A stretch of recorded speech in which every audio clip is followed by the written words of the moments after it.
تو پتا چلا کہ اولیاء کرام کی وہ جماعت ہے، یہ وہ متقی لوگوں کی جمعیت ہے کہ جن کے دلوں میں خشیت الہی ایسے رچ بس گئی ہے کہ نہ انہیں کوئی خوف ہے اور نہ ہی کوئی غم ہے، اور انہیں کوئی خوف و غم ہو بھی کیسے سکتا ہے، کیونکہ رب کائنات نے ان سے وعدہ فرما رکھا ہے نحن اولیاؤکم فی الحیات الدنیا و فی الآخرہ، ہم تمہاری دنیا اور آخرت کی زندگی کے مددگار ہے، وَاعْلَمُوا أَنَّ اللَّهَ مَعَ الْمُتَّقِينَ، اور جان لو بے شک اللہ متقین کے ساتھ۔ تو حضرات،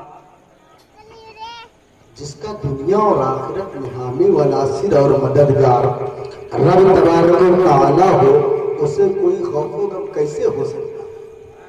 اولیاء کرام قرب حق کی وجہ سے لا خوف علیہم ولا هم یحزنون ہوتے ہیں، وہ خدا سے ڈرتے ہیں، مخلوق خدا ان سے ڈرتے ہیں۔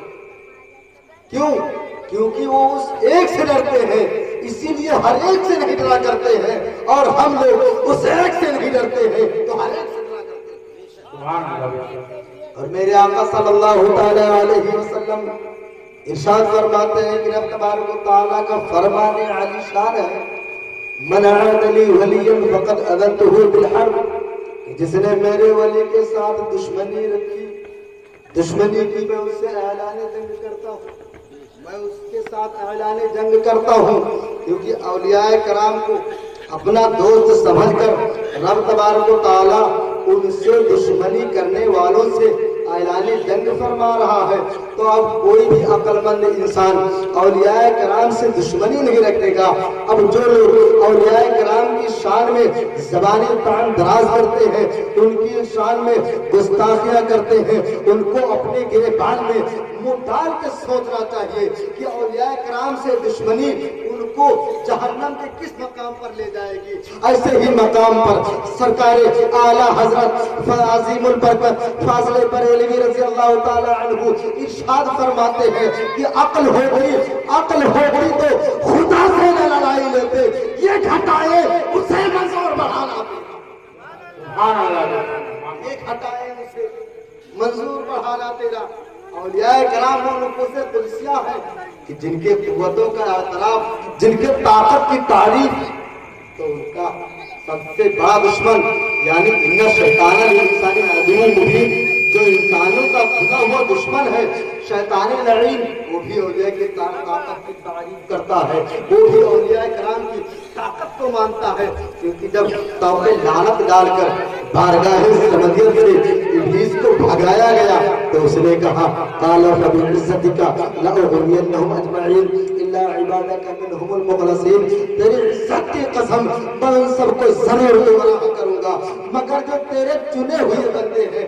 یعنی شیطان بھی یہ تسلیم کرتا ہے کہ صالحین مخلصین لوگوں پر میرا داؤ نہیں چلے گا، میرا مکر و فریب نہیں چلے گا۔ تو جو اولیاء کرام کی عظمت و شان کا اقرار نہ کرے، اس جیسا بدنصیب کون ہو سکتا ہے؟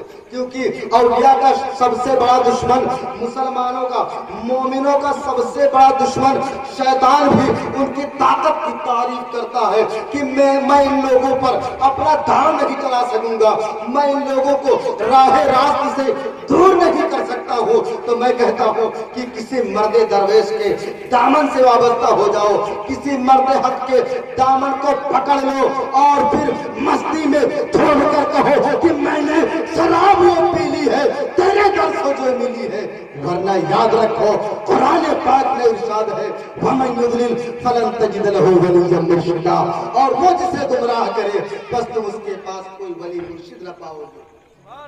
یعنی صاحب کریمہ سے معلوم ہوا کہ جن لوگوں کو اولیاء کرام کا دامن نصیب نہیں وہ سب گمراہی کے گڑھے میں ہیں، اور اولیاء سے کون دور رہتے ہیں یہ تو آپ کو خوب معلوم ہے، کیونکہ ابو جہل کی خواہش تھی لوگوں کو نبی سے دور رکھو، آج کچھ لوگوں کی خواہش ہوتی ہے لوگوں کو ولی سے دور رکھو۔ لیکن حضرات اولیاء کرام سے الفت و محبت، ان کی صحبت و رفاقت راہ راست تک پہنچنے کا ذریعہ ہے، خدا تک پہنچنے کا ذریعہ ہے. کیونکہ میرے آقا صلی اللہ تعالیٰ علیہ وسلم ارشاد فرماتے ہیں کہ رب تبارک و تعالیٰ نے ارشاد فرمایا ہے، بخاری شریف کی حدیث ہے، مشکات شریف کی حدیث ہے، صفحہ نمبر جلد نمبر 2 صفحہ نمبر 963. فَكُنْتُ السَّمْعَهُ الَّذِي يَسْمَعُ بِهِ وَبَصَرَهُ الَّذِي يُبْصِرُ بِهِ وَيَدَهُ الَّذِي يَبْطِشُ بِهِ وَرِجْلُهُ الَّذِي يَمْشِي بِهَا وَإِنْ سَأَلَنِي لَأُعْطِيَنَّهُ. میرے آقا فرماتے ہیں کہ رب کائنات نے ارشاد فرمایا ہے کہ بندہ کثرت نوافل سے جب میرا قرب حاصل کر لیتا ہے تو میں اس کے کان بن جاتا ہوں، وہ ان کانوں سے سنتا ہے. میں اس کی آنکھیں بن جاتا ہوں، وہ ان آنکھوں سے دیکھتا ہے. میں اس کے ہاتھ بن جاتا ہوں، وہ ان ہاتھوں سے پکڑتا ہے. میں اس کے پیر بن جاتا ہوں، وہ ان پیروں سے چلتا ہے. اور پھر جب کوئی مقرب خدا کسی چیز کا سوال اپنے رب کی بارگاہ میں کرتے ہیں تو مولا تعالیٰ انہیں عطا. تو حضرات اس حدیث پاک سے پتہ یہ تھا، کیونکہ جس کے کان، جس کے آنکھیں، جس کے ہاتھ، جس کے پیر رب تبارک و تعالیٰ بن جائے اور وہ جس چیز کا سوال رب کائنات کی بارگاہ میں کرے مولا تعالیٰ انہیں عطا فرما دے. تو جو اتنی طاقتوں کے مالک ہو، جو اتنے طاقتور ہو، پھر انہیں کوئی خوف و غم کیسے ہو سکتا ہے؟ پھر انہیں کوئی خوف و غم کیسے ہو سکتا ہے؟ علامہ اقبال فرماتے ہیں کہ نہ تخت و تاج اور نہ لشکر و سپاہ میں ہے. ارے جو بات مرد قلندر کی بارگاہ ہے، کیونکہ رب تبارک و تعالیٰ نے ارشاد فرمایا ہے وَاتَّبِعْ سَبِيلَ مَنْ أَنَابَ إِلَيَّ، اس کے راستے پر چل. اس نے میری طرف رجوع کیا، یعنی اولیاء کرام سے محبت کرنے کا حکم تو رب تبارک و تعالیٰ دے رہا ہے. لیکن حضرات یہ مسئلہ اتنا مشکل ہے، یہ اتنا خطرناک دور ہے کہ آج کل ہر چیز تو بناوٹی بننا شروع ہو گئی ہے. اور نعوذ باللہ من ذالک بہت سے لوگوں نے تو نبوت کا بھی دعویٰ کیا، اور کچھ جاہل ایسے ہوتے ہیں جو ولایت کا بھی دعویٰ کر دیتے ہیں. مست الگ ننگ دھڑنگ پیری درویشی کے روپ میں اپنی جاہل مریدوں کے بلبوتے پر اپنے پیری کا لوہا منوا رہے ہیں. آپ دیکھیے کہیں بھی، کیونکہ ایسے نام نہاد فقیروں نے ڈیرے ڈال رکھے ہیں کہ کوئی ڈبا پیر ہے، کوئی جگہ پیر ہے، کوئی سنگا پیر ہے، اور کوئی چوڑی شاہ بابا ہے، کوئی سوڑی شاہ بابا ہے، کوئی جھنڈے شاہ بابا ہے، کوئی گنڈے شاہ بابا ہے. اور حضرات اگر کسی نے ہاتھوں میں لوہے کے کنگن پہن لیے تو کنگنا بابا ہے. اور بہت سے ایسے بابا ہوتے ہیں جو ہاتھوں کی 10 انگلیوں میں انگوٹھیاں پہنتے ہیں، جن کو لوگ انگوٹھی بابا کہتے ہیں. اور کچھ ایسے ہوتے ہیں جو کان میں کانٹا ڈالتے ہیں، لوگ کٹوا بابا کہتے ہیں. کچھ تو ایسے ہوتے ہیں جو پیروں میں زنجیر پہنے رہتے ہیں، جن کو لوگ زنجیریا بابا کہا کرتے ہیں. حضرات اور بہت سے لوگ ایسے ہوتے ہیں کہ جن کا سر بھی گنجا ہوتا ہے. بہت سے ایسے بابا ہوتے ہیں جن کی داڑھی موچ سب صاف ہوتی ہے، اور مچمندہ بابا ہوتے ہیں. اور ایسے لوگوں کے پاس نہ وضو ہے، نہ مصلی ہے، نہ روزہ ہے، نہ نماز ہے، نہ حج ہے، نہ زکات ہے، نہ شریعت ہے، نہ طریقت ہے. بس ایک چیز ہے کہ ان کے یہاں سالانہ میلہ ہوتا ہے.